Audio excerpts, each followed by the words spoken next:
మన వారాహి సిల్వర్ జ్యువెలరీలో అద్భుతమైన ఆఫర్స్ పొందండి మరియు కార్ గెలుచుకునే గొప్ప అవకాశం. పనిచేశాను, ఒకసారి పామిడేసింది పనిచేశాను. ఈ ఊరు ఈ మండలం మా కథన రంగం కాదు. కాదు రాష్ట్రమా? స్టేట్ పార్టీ అంత పవర్ ఇచ్చిందా మీకు? పవర్ ఇచ్చిందా ఇవ్వదా అనేది కాదు. నా పేరు ఎవరు గుర్తుపెట్టుకోలేరు? రాజకీయాలంటే తెలియడమే కదా. ఇప్పుడు నాగరాజు గారు అంటే గుర్తుపెట్టుకోలేను ఉంటారా? అదే పాపులారిటీ. ప్రతి ఊరికి చెప్పాల్సిన అవసరం లే. మిమ్మల్ని చూడనోడు కూడా, ఫిజికల్గా చూడనోడు కూడా నాగరాజు గారు అంటే నేను చూసిన. ఒకటి నాకు ఆన్సర్ చేయండి పార్సాద్ రెడ్డి గారు. సరే పార్టీ మీకు ఇకపోయినా పార్టీ కోసం మేము రాష్ట్రమే మా ఇది రాష్ట్రం అంతా పర్యటిస్తామంటున్నారు. మీరు పార్టీ కోసం అంత చేస్తామంటున్నారు, మరి పార్టీ మిమ్మల్ని గుర్తిస్తుందా? గుర్తిస్తుందా లేదా అనేది అధినాయకత్వం చూసుకుంటుంది. అది అవకాశాలు ఇవ్వడము ఇవ్వకపోవడం అనేది కాదు. సుదీర్ఘ కాలం పాటు రావు కొందరికి అవకాశాలు. రాజకీయాలు ఎట్లుంటాయంటే అసమర్థులకు చాలా ఈజీగా వస్తాయి, సమర్థులకు అవకాశాలు రావాలంటే చాలా ప్రాబ్లం. మరి మీ మాదిరి ఇంటర్వ్యూలు చేసేవాళ్ళు చాలా ఎమ్మెల్సీలు ఎంపీలు చాలామంది అయ్యారు. ఇప్పుడు పోతే పేర్ల పార్థసారథి రెడ్డి గారికి సరే థ్రెటన్ ఉందా లేదా అన్న విషయం మనం పక్కన పెడితే, ఇటీవల కాలంలో మీ పార్టీ కూటమి అధికారంలోకి వచ్చింటే బీటెక్ రవి గారికి కావచ్చు, బీటెక్ రవి కుటుంబ సభ్యులకు కావచ్చు, ఆర్థో చక్రాయపేట మండల కన్వీనర్ మహేశ్వర్ రెడ్డికి కావచ్చు గన్మ్యాన్లను ప్రొవైడ్ చేసింది మీ ప్రభుత్వం, మీ కూటమి ప్రభుత్వం. మరి పార్టీ కోసం ఇంతలా పాకలాడే పేర్ల పార్థసారథి రెడ్డి గారికి సరే రాష్ట్ర ఉపాధ్యక్షుడిగా ఉన్నారు, అది పక్కన పెట్టండి, ఒక్క పదవి కూడా అంటే కార్పొరేషన్ ఇంకొక పదవి కూడా ఇవ్వలేదంటే ఈక్వేషన్స్ చెప్పుకుంటారు. గన్మెన్లను కూడా ఎందుకు ప్రొవైడ్ చేయలేదు అంటే ఏం చెప్తారు? మా వాళ్ళకందరికీ వీళ్ళకందరికీ ఇప్పుడు ఇచ్చిన వాళ్ళకందరికీ అర్హులే. వీళ్ళకంతా మీకు అర్హత లేదా? వీళ్ళందరికీ సమస్య ఉంది. ఇవ్వడం తప్పు కాదు. మాకు మేము అడిగాము, ఇస్తారు. మాకేమో నాకు 12 సంవత్సరాలనే, మా తమ్మునికి 12 సంవత్సరాలనే, నాకు 4 ఉన్నారు, మా తమ్మునికి 2 ఉన్నారు. మాకు మేము చెప్పాము, పెద్దానికే చంద్రబాబు నాయుడు గారికి పిటిషన్ ఇచ్చాము ఇన్ఛార్జి మినిస్టర్ ద్వారా. చూద్దాం వస్తాయి. ఇప్పుడు ఇచ్చిన వాళ్ళంతా అర్హులే. టోటల్ అర్హులే. మరి మీకు అర్హత లేదంటారా? అర్హత లేదని ఇవ్వలేదంటారా? ఇంటెలిజెన్స్ వాళ్ళు ఎంక్వైరీ చేసింటారు. వాళ్ళు డేంజర్ జోన్లో ఉన్నట్టు ఇంటెలిజెన్స్ నివేదికల్లో తేలిపోయింటది కదా. దాన్ని ప్రాతిపదికగా తీసుకొని మీరు సేఫ్ జోన్లో ఉన్నారు ఇప్పుడు అని అనుకున్నారు. సేఫ్ జోన్లో మీరు ఉన్నారు అని ఇంటెలిజెన్స్ వాళ్ళు అనుకున్నారేమో. సేఫ్ జోన్లో ఉండాలి వీళ్ళు, అసలు ప్రమాదకారులు వీళ్ళు, ప్రాణాలు వీళ్ళు అరిచేతుల్లో పెట్టుకొని ఉన్నారు ఇవ్వాలని ఆ ఇంటెలిజెన్స్ రిపోర్ట్లో తేలిందేమో చెప్పలేం కదా. I don't know. సరే కూటమి ప్రభుత్వం అధికారంలోకి వచ్చింది. వేముల మండలం వరకు పేర్ల కుటుంబానికి చెందిన పేర్ల సోదరులు న్యాయబద్ధంగా ప్రజాస్వామ్యబద్ధంగానే వ్యవహరిస్తున్నారా? 100%. మాకంటే ప్రజాస్వామ్యబద్ధం ఎవరున్నారు? మాకంటే ప్రజాస్వామ్యబద్ధం ఈ స్టేట్లో ఏ పార్టీలో ఉన్నారు, ఎవరున్నారు? ఒక చిన్న ప్రశ్న. నీటి సంఘాల ఎన్నికలు జరుగుతుంది. నీటి సంఘాల ఎన్నికల సమయంలో రైతులు నామినేషన్లు వేయడానికి ఇవ్వాలంటే ఈ వీఆర్ఓ నుంచి ఎన్ఓసీలు ఇవ్వాలి. వాళ్ళందరినీ కూడా ఎన్ఓసీలు ఇవ్వకుండా బీటెక్ రవి గారు కట్టడి చేశారు. అక్కడికి ఆ విషయాలన్నీ కూడా చిత్రీకరించి కనుక వచ్చిన ఓ ఛానల్ రిపోర్టర్ని, ఒక పత్రికా రిపోర్టర్ పైన పేర్ల శేషారెడ్డి గారు దాడి చేశారు. దానిని ప్రశ్నించడానికి వస్తున్న అవినాష్ రెడ్డిని కూడా అడ్డుకొని పోలీసులు నుంచి అట్టే తరిమేశారు. పెద్ద రప్చర్ అయింది. అంటే మీడియాపై దాడి చేయడము కూడా ప్రజాస్వామ్యబద్ధంగా వ్యవహరించడమా శేషారెడ్డి గారు? రాంగ్. అది చెప్పండి. ప్రజా సమూహము ప్రజాభిమానం వెల్లువెత్తింది. నీటి సంఘాలన్నీ ఏకగ్రీవంగా చేసుకోవాలా, ప్రజలు కార్యకర్తలు కాక. ప్రజాస్వామ్యం ఎందుకుంది? అందరూ ఏకగ్రీవంగా, అదే ప్రజాస్వామ్యం. అక్కడేం బలవంతంగా ఏకగ్రీవం. బీటెక్ రవి గారు బలవంతంగా ఏకగ్రీవం చేసుకోవడానికి చేసిన కుట్ర అంటే ఏమంటారు? లేదు, పొరపాటు. ప్రజలు ఉప్పొంగి వీళ్ళ అవతారాలు మీరు చెప్పినారు కదా ఇంతకుముందు, 10 అవతారాలు 20 అవతారాలు అన్నీ చూసినారు. వీళ్ళకి అవకాశం ఇవ్వాలా.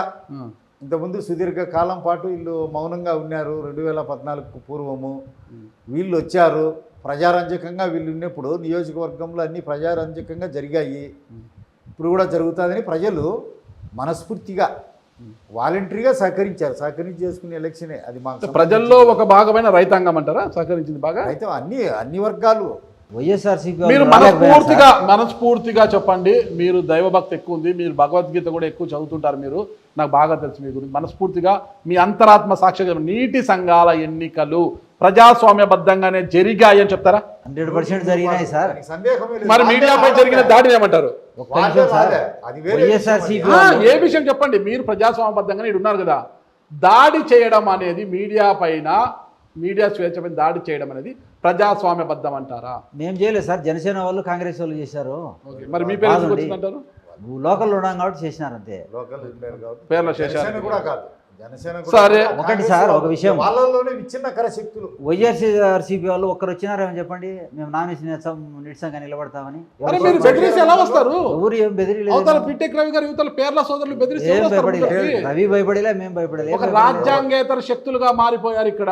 లేదు సార్, వాళ్ళు చేసినారు సార్. అయ్యి లేదు లేదు. వైఎస్ఆర్సీపీ వాళ్ళు నామినేషన్ బిన్నులు ఎత్తుకొని వాళ్ళు చేసింది, వాళ్ళు భయపడి సరే చేసినట్టు. సరే, నీటి సంఘాల ఎన్నికల్లో వాళ్ళు దాడి చేశారు. వాళ్ళు వాలంటరీగానే రాలేదు, మేము గెలవలేము అని. ఆ. భయపడి వాళ్ళు చేసినారు పోయినసారి. సరే, దాన్ని పక్కన పెడదాం, వాళ్ళే చేశారు, పక్కన పెడదామండి కాసేపు. మహానాడుకు సంబంధించి పులివెందల్లో జరిగిన సన్నాహక సమావేశం, అందరూ పాల్గొన్నారు అక్కడ. ఇన్ఛార్జ్ మంత్రి, జిల్లా ఇన్ఛార్జ్ మంత్రి సవితమ్మ పాల్గొన్నారు, జిల్లా అధ్యక్షుడు రెడ్డప్ప గారి శ్రీనివాసరెడ్డి గారు పాల్గొన్నారు, ఎమ్మెల్సీ భూమిరెడ్డి రామ్గోపాల్ రెడ్డి, బీటెక్ రవి, మీరు అందరు పాల్గొన్నారు.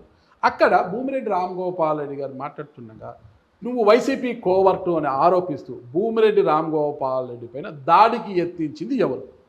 ఈ పార్టీ అంతర్గత సమావేశం. ఏదైనా కూడా ఒక చెప్పలేదు. పార్టీలో శేషారెడ్డి గారు, పేర్ల శేషారెడ్డి గారు అంత సాహసించి, మీ తమ్ముడు పక్కనే ఉన్నారు కదా, భూమిరెడ్డి రామ్గోపాల్ రెడ్డి గారు దాడికి యత్నించారా లేదా? ఒక్క నిమిషము ఆ. దాని మీద ఆయన మాట్లాడతారు, అన్ని మీరు మాట్లాడితే పాపం ఆయన చెప్తారు. ఒకటి సార్, ఆ, ఎలక్షన్ల నుండి ఏ ఎలక్షన్లకు అతడు పార్టిసిపేట్ చేయలే, సరే. తాలూకాలో కానీ ఎక్కడ ఓట్లు అడగలే. ఆ, ప్రతి పని అవినాష్ రెడ్డి ఏజెంట్గా అన్ని వాళ్ళకి అనుకూలంగా చేస్తున్నాడు. ఓకే. మీటింగ్ ఎందుకు రావాలా, ఆ. ఎందుకు రాని? మరి అవినాష్ రెడ్డి ఏజెంట్ అనుకున్నప్పుడు ఆ రోజులు చంద్రబాబు నాయుడు గారి పట్టభద్రుల నియోజకవర్గం నుంచి టికెట్ ఎందుకు ఇచ్చారు? ఈరోజు లోకేష్ యొక్క టీంలో ఆయన చాలా ముఖ్య భూమిక పోషిస్తున్నారు, లోకేష్ బాబు గారికి చాలా సన్నిహితంగా ఉంటున్నారు ఆయన, మరి ఎలా సాధ్యమైందంటారు ఇది? అది ఆయన పార్టీ చూసుకోవాలి, పెద్ద పెద్ద ఆయన. మీరు చెప్పండి. ఆయన వైఎస్ అవినాష్ రెడ్డికి కోవర్టు, ఆయనకు కోవర్టుగా వ్యవహరించారు భూమిరెడ్డి రామ్గోపాల్ రెడ్డి. మరి అలాంటి వ్యక్తికి లోకేష్ గారు, నారా లోకేష్ గారు ఎందుకు అంత పెద్దపీట వేస్తున్నారు? ఆయన వర్గములో భూమిరెడ్డి రామ్గోపాల్ రెడ్డి గారికి చాలా కీలకమైన పాత్ర ఉంది, మహానాడులో కూడా కీలకం వ్యవహరించారు. మరి ఎందుకు మీరేమో ఇలా అంటున్నారు? మరి పార్టీ ఎందుకు ఆయన గుర్తిస్తుంది అంటారు? మాకంటే జిల్లా ఐడెంటిఫికేషన్ కాబట్టి రాలే. మాకైతే ప్రోటోకాల్ ఉందని ఐడెంటిఫికేషన్ పెట్టుకున్నారు అంతే. ఓకే. మా పెట్టుకున్నాడో లేదో మాకు అది ఆ ఇన్ఫర్మేషన్ లేదు. ఐ డోంట్ నో ఆ విషయం. Okay, right. బాగుంది. ఇది పార్టీ అంతర్గతము అంటున్నారు కదా. పార్టీ అంతర్గతమైనప్పుడు ఆయన కోవర్టు అయితే ఆ కార్యక్రమాలని పార్టీ అధిష్టానం చూసుకుంటుంది.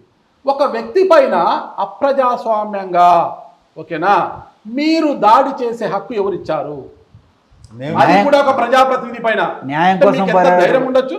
కాదు సార్, న్యాయం కోసం పోరాడేటప్పుడు ఎంతటోనే ఎదిరించాల్సిందే. ఎవరు మీకు జరిగిన అన్యాయం ఏంటి? ఎట్ట తెలుస్తుంది? ప్రజలకు మీకు జరుగుతుంది, జరిగిన అన్యాయం ఏంటి? మాకు అన్యాయం జరిగినా తొందర లేదు. ఇంత పట్టించుకోం. అన్యాయం జరిగింది, ప్రజలకు మేము జరుగుతుంది సార్. ఆ సన్నాహక పట్టించుకోం. సమావేశాలు మీకు జరిగిన అన్యాయం కాదు, ఏంటి? మాకు ప్రజలకు అన్యాయం జరుగుతుంది. జరిగినా మేము పట్టించుకోం.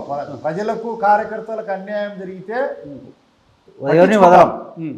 అది ఏం చంద్రబాబు నాయుడు గారే చెప్పినారు. గంగాధర నెల్లూరు సమావేశంలో ఏం చెప్పినాడు? వైసీపీ వారిని ప్రత్యక్షంగా కానీ పరోక్షంగా కానీ తెలుగుదేశం పార్టీలోకి ఎంటర్ చేయొద్దు, వాళ్ళకి ఎలాంటి సహాయ సహకారాలు అందియొద్దు, పాంకు పాలు పోసినట్టే కోవట్ల రూపంలో వస్తున్నారు తెలుగుదేశంలోకి, మన వాళ్ళనే హతమారుస్తారు, మన వాళ్ళకి దెబ్బలు తగులుతాయి, తెలుగుదేశం తోలు కప్పుకునే, బీ కేర్ఫుల్ అన్నాడు. ఓకే. ఆ ప్రాతిపదికగా వీళ్ళు వాళ్ళని వ్యక్తులతో మాకు అనవసరం, ఎవరైనా కానీ తెలుగుదేశం పార్టీలోకి మా వాళ్ళకి అన్యాయం జరగకూడదు. వాడు వచ్చినాడంటే తెలుగుదేశం ముసుగేసుకొని మేము సహించను కాక సహించం.